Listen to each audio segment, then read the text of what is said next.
Hey y'all, this is Tony Paradis. I'm a licensed dietitian and personal trainer with food and fitness. Today we're talking about overtraining and cycling and how nutrition plays into that aspect.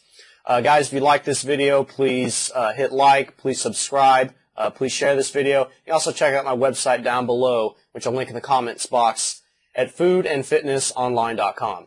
So let's go ahead and get started, and we'll talk about the overtraining process. We'll talk about the three components of overtraining and the difference between overtraining and overreaching, which we'll get into. So let's zoom in, and here on the whiteboard of science, there are three components in overtraining, and most of the time we think of as excessive exercise as being the end-all be-all to overtraining, but that is simply not true. There are two other components, one of those being inadequate nutrition and certainly inadequate rest. So we need to have a balance between all three of these things in what I like to call the Goldilocks zone. Not too hot, not too cold, everything needs to be just right.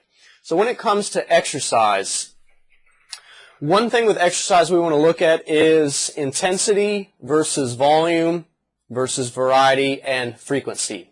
So if you're exercising too intensely for too long, you're going to have a maladaptation. If your volume, in other words, how many miles you're riding a week, how many hours you're riding in a day, in a week, is too great without any sort of rest period in there, you're going to start exhibiting symptoms of overtraining. Variety is important too. So you can't just do one type of training all year long. You can't just only do heavy weightlifting. You can't just only do long distance cycling. You got to have some breaks in there where your cross training is a lightweight lifting, a heavyweight lifting, a medium.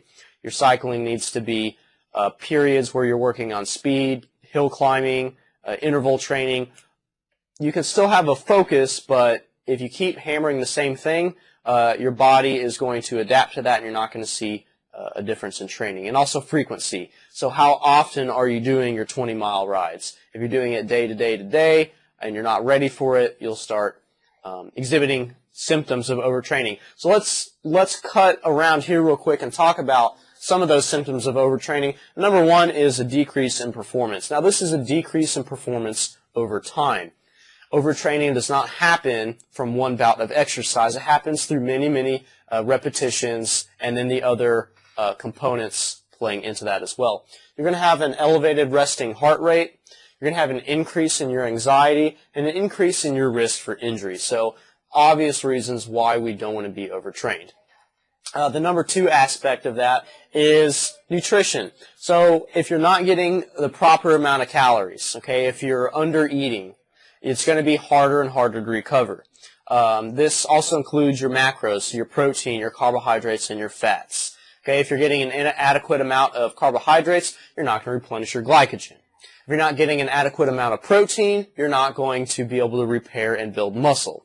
And if you're not getting an adequate amount of fat, in a long-term effect, that could affect hormone balance, because fat is a precursor to things like testosterone and cholesterol and other things like that. Finally, number three is rest. You need to get adequate rest. So if you're going to exercise intensely, you also need to have some time to recover from that. So sleep is going to be very important, recovery days, and then also being able to decrease the amount of stress that you have. So just the mental anxiety, if you're never taking a break, if you're never doing things for leisure, that can affect your rest as well, your ability to sleep, and your ability to recover. Now, which of these is the most important? Well, there is no one most important thing, but as a sports dietitian and from the nutrition aspect, this is one that I see overlooked many times, and oftentimes we think of fat loss as a good thing, which in the right context it is. But if you're losing fat, that means that you're not eating enough calories to rebuild your tissue, okay, to rebuild either your lean body mass or even your fat mass. If this is happening during a period of lots of intense exercise, lots of volume, and accompanying lots of soreness, need to recover, if you're not dialing in your nutrition, then you are setting yourself up to be in the syndrome of overtraining. as a cyclist. So you want to dial in your nutrition, you want to dial in your rest, and then also take care of your exercise, have proper programming, and all three of those things are going to help you to avoid long-term systemic overtraining. Now, let's conclude by looking at the training effect of overreaching versus overtraining. And overreaching is where you have a very intense period of exercise, which does temporarily bring down your ability to perform, but is followed by a supercompensation period. In other words, where your body over-adapts to that stimulus, and now you have the ability to perform at your peak performance. So let's look at what that looks like here on my chart. So as we can see here, this is where your ability lies. So here in the middle is going to be your baseline ability, okay? And as an athlete, you always want to improve. So either being a negative or not changing at all isn't something that we want. We want to improve.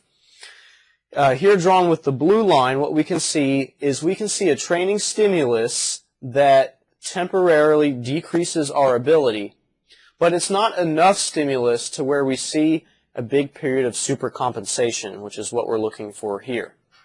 Okay, so this may be an average ride, doing no more, but also no less than what you're used to doing. Your body isn't going to be forced to adapt. You're not going to see a training adaptation there.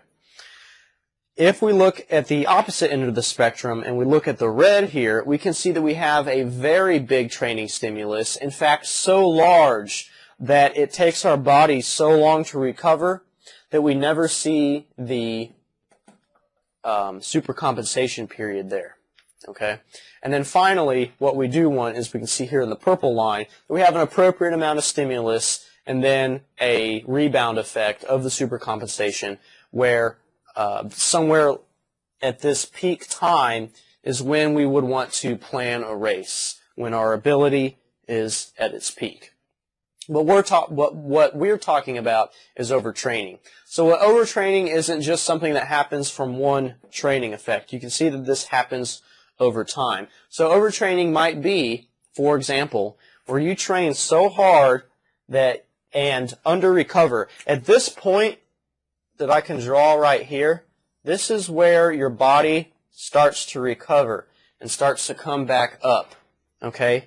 If you don't have your nutrition and your rest dialed in, if you're not getting enough calories, macros, and even micronutrients, okay, those are going to be things like your vitamins and your minerals if you're deficient in those.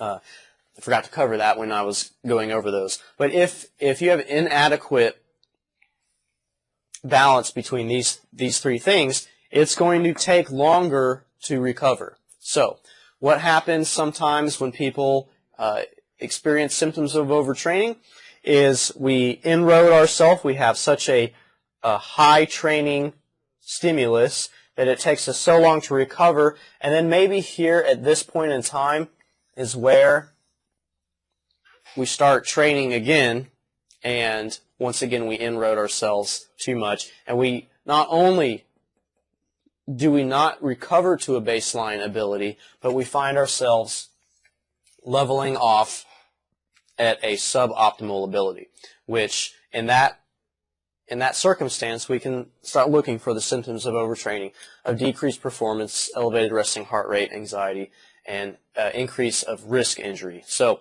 with those things in mind, we want to avoid overtraining. You guys know what to do on the bike. Okay, follow your program. Make sure that you're using periodization in your training. Okay, make sure you're resting adequately, but extremely importantly, and my appeal to you is to pay attention to your nutrition. During the race season is not the time to be dropping pounds very, very fast. You need to be eating adequately during times of intense exercise and making sure that the cumulative effect of all the three components that either help us have a superior adaptation to training or a maladaptation for overtraining are all dialed in. My name is Tony Paradis. I'm a licensed dietitian with Food and Fitness here in Flower Mound. Please like this video. Please share it. Share it on your Facebook page. Check out our link down below at foodandfitnessonline.com. And thanks for watching. This is one video of a series of videos that I'm going to be doing in nutrition, nutrition considerations for cyclists, and stay tuned. I'll also be either linking those in the video or down below. Thank you.